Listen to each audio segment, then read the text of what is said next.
yes, I forgot to collect my bugs for entomology. That's what Emily heard as her roommate Kristen stumbled into their living room. The two girls are both freshmen at UWSP but are completely different students. Kristen loves to party and skips class often, and Emily spends a lot of her free time at the library trying to perfect her 3.9 GPA. Well, they'll do tomorrow. Emily was finishing the labels on her insect collection. Irritated with Emily, Kristen was determined to collect all her bugs that night and finish her project for tomorrow. But Emily insisted that it wasn't a good idea to venture out alone after dark.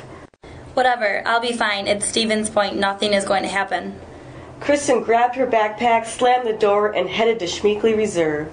Once Kristen pulled out her net, she had no problem catching fireflies, June bugs, and crickets.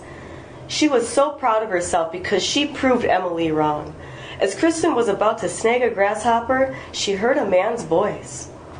So what is something like you doing in the woods so late at night? I'm collecting bugs for entomology. Kristen was a little nervous about her new friend, but he was kind of cute and seemed really nice, so she asked him to tag along and help search for more insects.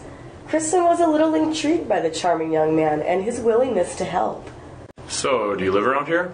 Oh yeah, I'm in the village apartments right over there. I like living there except for the ugly red curtains my roommate put up. They're right in the front window too. Just then, Kristen received a text from Emily letting her know that she was staying at a friend's house that night.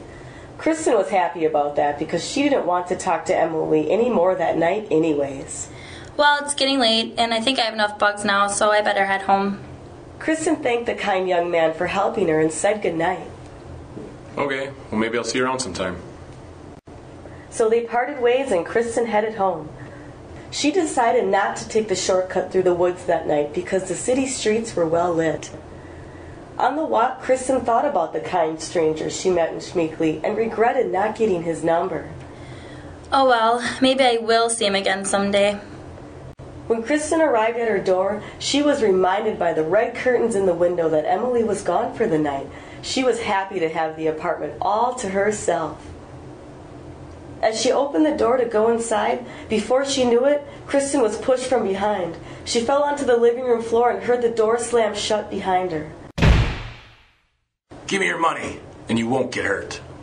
Kristen immediately recognized the voice. She couldn't believe that the nice young man she met earlier was the same person threatening her in her living room. Out of sheer terror, she cooperated and quickly gave him what he wanted before he left.